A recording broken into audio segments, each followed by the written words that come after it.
Did it ever occur to you that your B2B audience may not understand what it is that you do? Let me explain that a little bit. It's not that they're completely clueless or ignorant. It's just that they may not connect the dots between the problem that they have or the thing that they're trying to accomplish and your solution. The problem is they're not going to connect those dots by themselves.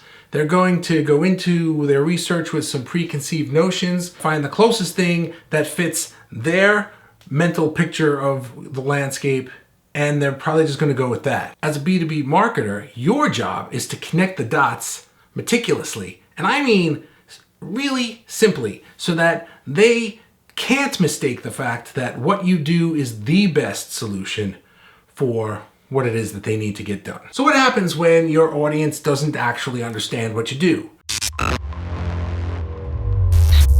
Number one, they might just assume they don't need it. If they don't see the connection between what you do and what it is that they need, they're just going to assume that whatever it is you do is not relevant to them, even though you know for a fact, this is exactly what you need.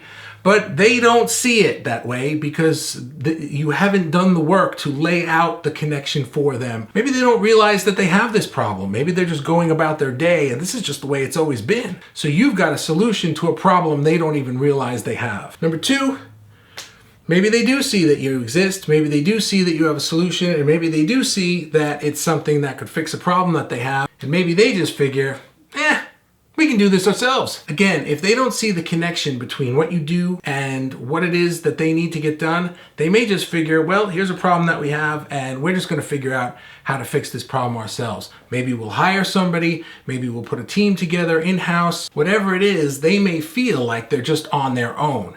Even though they're looking at this thing that you do, oh, that's interesting, but they just don't really understand how it solves exactly. And again, this is an interesting problem. I've seen this with many of my clients. You're really good at what you do. You're very smart about it. You can speak about it. You're eloquent and you're knowledgeable. You have a lot of expertise, but sometimes the language that you use or the examples that you use may not resonate perfectly with your audience. They may have a different worldview from you. They may have different sets of issues than you're using as examples of what your problem solves. Or they may just think, well, they do that for that industry, but we're in this industry and it's so much different. They could never do it for us. So sometimes you have to lay it out for them in such an elementary way. I don't like to use the words dumb it down, but sometimes you just have to make it really simple to understand so that they understand it. And number three, if nobody in your industry is really doing the groundwork to do that, they're just going to see a bunch of people out there, a bunch of companies out there that offer a solution to this problem. They all kind of look the same. The only thing that they're going to have to really determine, well, should we go here or should we go there, is price. That's all they've got. Everybody seems to look the same. Everybody seems to have the same language, the same approach to the problem. So I'm sure everybody can do it pretty well. Who's cheapest? So as you can see, when it comes to businesses like ours in these technical B2B fields, there's so much complexity to it. There's so much that goes into it.